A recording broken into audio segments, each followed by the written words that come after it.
ರಾಜಕುಮಾರಿ ಸೌಗಂಧಿಗೆಯೋ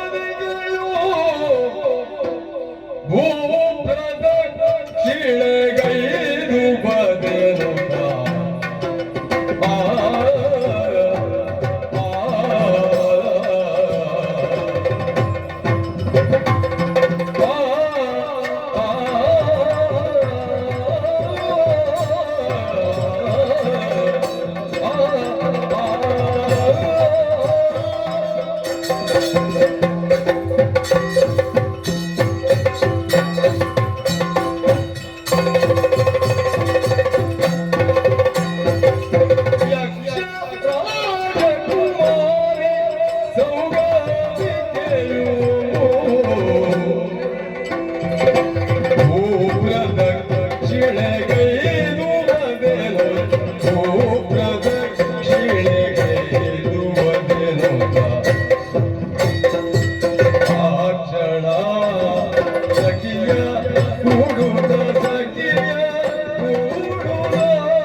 ಶಿರೋಭಾಗವನ್ನು ದೇವಲೋಕಕ್ಕೆ ಹೋಲಿಸಿದ್ದಾರೆ ಜ್ಞಾನಿಗಳು.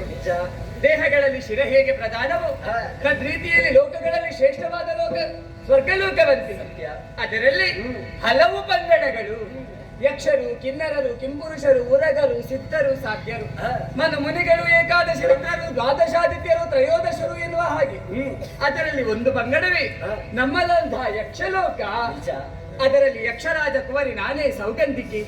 ಮಂತ್ರಿಯ ಮಗಳು ನೀನೇ. ಸ್ನೇಹ ಜೀವನ ಎನ್ನುವುದು ಹೇಗಿರಬೇಕು, ಮತ್ತೊಬ್ಬರಿಗೆ ಆದರ್ಶವಾಗಿ ಇರುವವರು ನಾವು.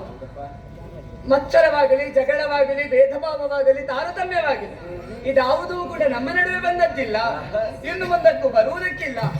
ಈ ರೀತಿಯಾದಂತಹ ಜೀವನ ನಮ್ಮದು. ಏನಾದ್ರೂ ಭಿನ್ನಾಭಿಪ್ರಾಯಗಳು ಬಂದರೆ ಅಲ್ಲಿಯೇ ಕುಳಿತುಕೊಂಡು ಸಮಸ್ಯೆಯನ್ನು ಬಗೆಹರಿಸುವವರು ನಾವು. ಹೀಗಿರುತ್ತಾ ನನ್ನ ಜೀವನವನ್ನೊಮ್ಮೆ ಆಲೋಚನೆಯನ್ನು ಮಾಡುತ್ತೆ. ಈ ಜೀವನದಲ್ಲಿ ಎಲ್ಲವೂ ಕೂಡ ಅಧಿಕ ಎನ್ನುವ ಹಾಗಾಗುತ್ತಾ ಉಂಟು. ಯಾವುದಕ್ಕೂ ಕುಂದುಕೊರತೆ ಮಾಡಿದವರಲ್ಲ ನನ್ನ ಅಯ್ಯನವರು. ಸತ್ಯ. ಹಾಗಿದ್ದರೂ ಕೂಡ ಜೀವನದಲ್ಲಿ ಹಾಗೆ ವ್ಯಕ್ತಿಯ ಜೀವನದಲ್ಲಿ ತೃಪ್ತಿ ಎಂಬುದು ಇರುವುದಿಲ್ಲವಂತೆ. ಕಡಿಮೆ ಇದ್ದರೆ ಬೇಡ ಏನು ಬೇಕು ಎನ್ನುವ ಹಾಗೆ, ಅಧಿಕವಿದ್ದರೆ ಇದನ್ನು ಕಡಿಮೆ ಮಾಡುವುದು ಹೇಗೆ ಎನ್ನುವಂತಹ ಆಲೋಚನೆ. ಎಲ್ಲವೂ ಕೂಡ ಮಿತದಲ್ಲೇ ಇರಬೇಕು. ಆದ್ರೆ ನನ್ನ ಜೀವನವನ್ನು ಯೋಚನೆ ಮಾಡಿದ್ರೆ ಎಲ್ಲವೂ ಕೂಡ ಬೇಕಾದಷ್ಟು ಅಧಿಕವಾಗಿಯೇ ಉಂಟು. ಅದನ್ನು ಕಡಿಮೆ ಮಾಡುವ ಬಗ್ಗೆ ಆಲೋಚನೆ ನನ್ನದಲ್ಲ. ಆದರೆ ಮನಸ್ಸು ಬದಲಾವಣೆ ಎನ್ನುವುದು ಬಯಸುತ್ತಾ ಉಂಟು. ಹೌದು, ಈ ಲೋಕದಲ್ಲಿ ನೋಡಂತೆ ನಿನ್ನೆ ಇದ್ದ ಹಾಗೆ ಇವತ್ತು ಇದ್ದ ಹಾಗೆ ನಾಳೆ. ಇಲ್ಲಿ ಬದಲಾವಣೆ ಎನ್ನುವುದಿಲ್ಲ. ಯಾಕೆ? ಹೌದು, ಇದು ಯಕ್ಷಲೋಕ. ಹಾಗಾದ್ರೆ ಬದಲಾವಣೆ ಬೇಕು ಎನ್ನುವ ಹಾಗೆ ಯೋಚನೆ ಮಾಡಿದಾಗ ನನ್ನ ಚಿತ್ತಕ್ಕೆ ಹೊಳೆದದ್ದು ಒಂದೇ. ನಿತ್ಯ ನೂತನವಾದ ಪ್ರಪಂಚ ಯಾವುದು ಅಂತ ಕೇಳಿದ್ರೆ ಅದು ಭೂಲೋಕವತ್ತಿ. ಭೂಲೋಕಕ್ಕೆ ಹೋಗಬೇಕು, ಅಲ್ಲಿರುವಂತಹ ಹೂಗಳನ್ನ ಅರಸಿ ಕೊಯ್ಯಬೇಕು, ಮುಡಿದು ಮಾಲ ಮಾಡಬೇಕು ಎನ್ನುವ ಹಾಗೆ. ಅಷ್ಟು ಸಾಕಾಗದು. ತಿಂಗಳೀರು ಭೂಲೋಕಕ್ಕೆ ಇಳಿದ ಬಳಿಕ ಜಲಕ್ಕೆ ಇಳಿ ಆಡದೆ ಮರಳಿ ಬರಬಾರದು. ಹೀಗೆಲ್ಲ ನಾನಾ ತರದ ಆಸೆಗಳು ನನ್ನನ್ನುಂಟು. ಆದ್ರೆ ಹೋಗುವಾಗ ನಾನು ಒಬ್ಬನೇ ಹೋಗುವುದಕ್ಕಾಗುತ್ತದ? ಅದಾಗುವುದಿಲ್ಲ. ಹೂವನ್ನು ಬಿಟ್ಟು ಪರಿಮಳ ಯಾವ ರೀತಿ ಇರುವುದಿಲ್ಲ. ಹಾಗೆ ನಿನ್ನನ್ನು ಬಿಟ್ಟು ನಾನಾಗಲಿ, ನನ್ನನ್ನು ಬಿಟ್ಟು ನೀನಾಗಲಿ ಅರೆ ಕ್ಷಣ ಅರೆ ಘಳಿಗೆ ಇದ್ದವರಲ್ಲ. ಈಗಲೂ ಕೂಡ ಹಾಗೆ ಹೋಗಬೇಕು ಎನ್ನುವಂತಹ ತವಕ ನನ್ನಲ್ಲಿದ್ದರೂ ಕೂಡ ನಿನ್ನ ಮನಸ್ಸಿನ ವಿಚಾರ ಏನು ಎನ್ನುವುದು ಕೇಳಬೇಕಾದ್ದು ನನ್ನ ಧರ್ಮ. ಇನ್ನಕ್ಕಿಂತ ತುಂಬಾ ತವಕದಲ್ಲಿ ಅಧಿಕವಾಗಿ ನಿನ್ನದೊಂದು ಎನ್ನುವುದು ಸ್ಪಷ್ಟ. ಹಾಗಾದ್ರೆ ಇನ್ನು ತಡ ನಾನು ಕರ್ದೆ ಅಲ್ಲ, ನೀನು ಬಂದೆ, ಸಂತೋಷ. ಹಾಗಂತ ನಾವು ನೇರವಾಗಿ ಹೋಗುವುದಲ್ಲ. ನನ್ನ ಅಯ್ಯನವರ ಪುಷ್ಪಕ ವಿಮಾನ ಉಂಟು, ಅದನ್ನು ಏರಿಕೊಂಡು ಅಂತರಿಕ್ಷ ಮಾರ್ಗದಿ ನಮ್ಮ ಪ್ರಯಾಣ ಭೂಲೋಕಕ್ಕೆ.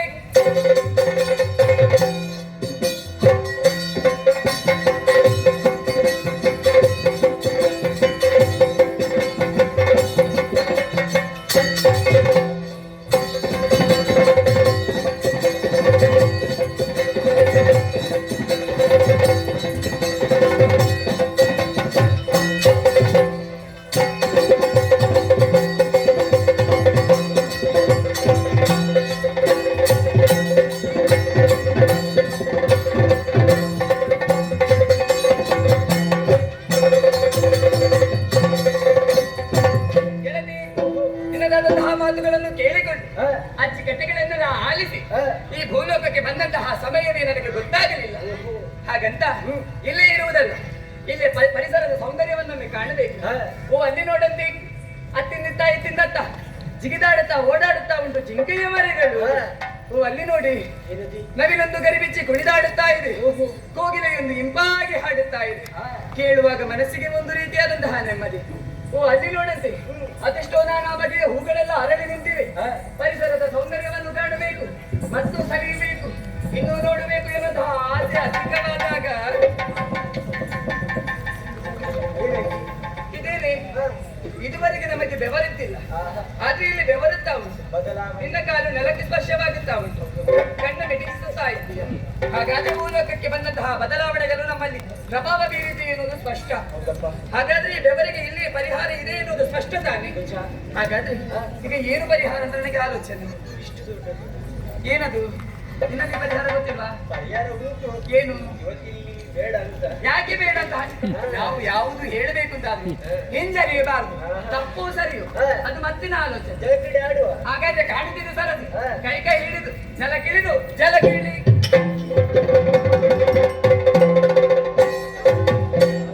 ಮಾಡಿದರ ಬಲರು ಜಲದಲ್ಲಿ ಕೂಡುತ್ತ ಗೆಳತಿಯರು ಆಡಿದರು.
ದಿನ್ನತೆ ದಿನ್ನಲ ದಿನ್ನಲ ದಿನ್ನಲ ದಿನ್ನತೆ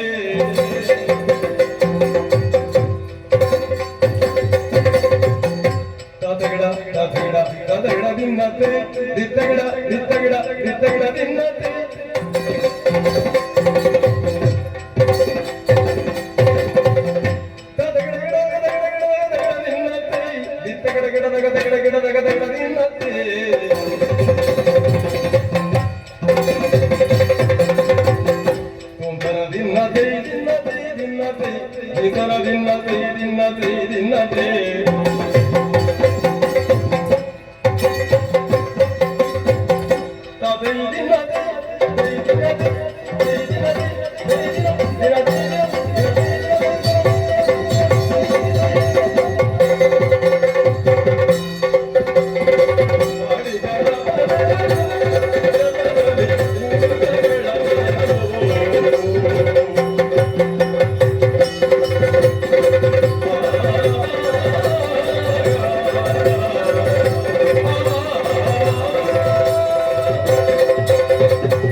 ಸಾಕು ಸಾಕು ಗೆಳತಿ, ಇಷ್ಟು ದೂರ ಬಂದಾದ ಮೇಲೆ ಹೀಗೆಲ್ಲ ಆಗುತ್ತದೆ ಎನ್ನುವಂತಹ ಆಲೋಚನೆ ನನ್ನದಲ್ಲ ಗೆಳತಿ. ನೀರು ಮೂಗಿ ರೋಗ ಅಲ್ವಿ, ಮೂಗಿನ ಒಳಗಡೆ ನೀರು ಹೋಗಿದೆ ಅಂತ.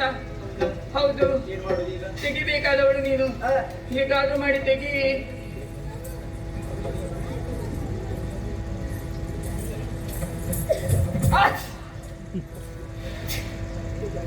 ಅದೆಂತದಕ್ಕೆ ನೀರು ತೆಗಿಲಿಕ್ಕೆ ಅದು ಅದರಲ್ಲಿ ತೆಗೆಯುವುದಾ? ಹಾಗಲ್ಲ, ಅದನ್ನಲ್ಲಿ ಹೋಗಿ ಹಿಡು.